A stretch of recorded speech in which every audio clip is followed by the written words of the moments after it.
नमस्ते बच्चों, आपका ऐप शारदा पब्लिक स्कूल में स्वागत है। आज हम कक्षा चौथी की पाठ तीसरा नंदनवन की सैर के बारे में जानेंगे। तो चलिए बच्चों, बढ़ते हैं पाठ तीसरे की ओर। पाठ तीसरा नंदनवन की सैर। इस पाठ में पात्र है अध्यापिका मोहित, माँ, मोहन, सागर, मीता, कनिका और भुवन। तो चलिए बच्चों, हमने इस पाठ के चौथे सारांश को पढ़ चुके हैं। तो चलिए पांचवें सारांश को पढ़ेंगे।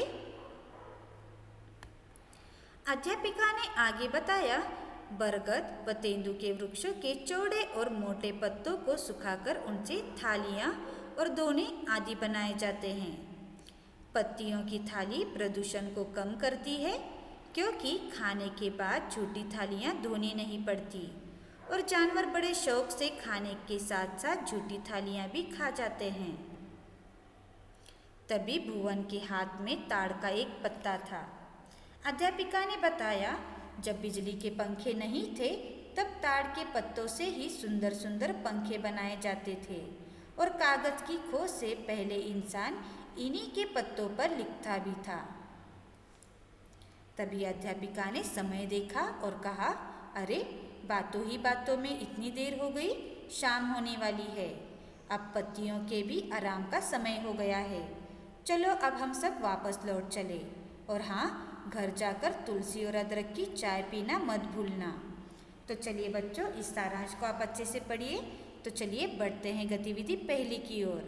गतिविधि पहली, नीचे दिए गए प्रश्नों के उत्तर बोलकर अपनी कॉपी में लिखिए। प्रश्न पहला, बरगद और तेंदू के वृक्षों के पत्ते कैसे होते हैं? उत्तर, बरगद और तेंदू के वृक्षों के पत्ते चौड़े और मोटे होते हैं। प्रश्न दूसरा, बरगद और तेंदू के वृक्षों के पत्तों से क्या बनाया जाता है? उत्तर, बरगद और तेंदू के वृक्षों के चौड़े और मोटे पत्तों को सुखाकर उनसे थालियां और दोने आदि बनाए जाते हैं। प्रश्न तीसरा, पत्तियों की थालियों से प्रदूषण कैसे कम होता है? उत्तर, पत्तियों की थाली खाने के बाद झूठी थालियां धोनी नहीं पड़ती और जानवर बड़े शौक से खाने के साथ साथ ये झूठी थालियां भी खा जाते हैं। प्रश्न चौथा, भुवन के पास कौन सा पत्ता था? उत्तर, भुवन के पास ताड़ का पत्ता था। प्रश्न पांचवा, अध्यापिका ने ताड़ के पत्तों के बारे में क्या बताया? उत्तर, अध्यापिका ने बताया कि जब बिजली के पंखे नहीं थे तब ताड़ के पत्तों से ही सुंदर सुंदर पंखे बनाए जाते थे और कागज की खोज से पहले इंसान इन्हीं के पत्तों पर लिखता भी था। तो चलिए बच्चों, इन प्रश्नों के उत्तरों को अच्छे से पढ़कर अपनी कॉपी में लिखिए और यह गतिविधि को पूर्ण कीजिए। तो चलिए बढ़ते हैं गतिविधि दूसरी की ओर। गतिविधि दूसरी, नीचे दिए गए पत्तों के नाम लिखिए। तो चलिए बच्चों, इन पत्तों को पहचानिए। तो चलिए इनके नाम जानेंगे। नीम, पुदीना, बरगद, तुलसी, अशोक। तो चलिए बच्चों, इन पत्तों के नाम अपनी कॉपी में लिख कर लीजिए। तो चलिए बढ़ते हैं गतिविधि तीसरी की ओर।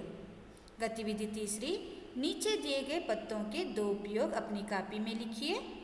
तो चलिए नीम के पत्तों के बारे में जानेंगे। नीम के पत्तों से मलेरिया, डायबिटीज़, खांसी, जुकाम, पेट दर्द, इन सब से छुटकारा मिलता है और नीम के पत्ते के लेप लगाने से इन्फेक्शन दूर होती है। तो चलिए जानेंगे पुदीने के पत्ते के बारे में। पुदीने का उपयोग दाल, साग आदि में भी इसका प्रयोग होता है और पुदीना चेहरे की सौंदर्य बढ़ाता है।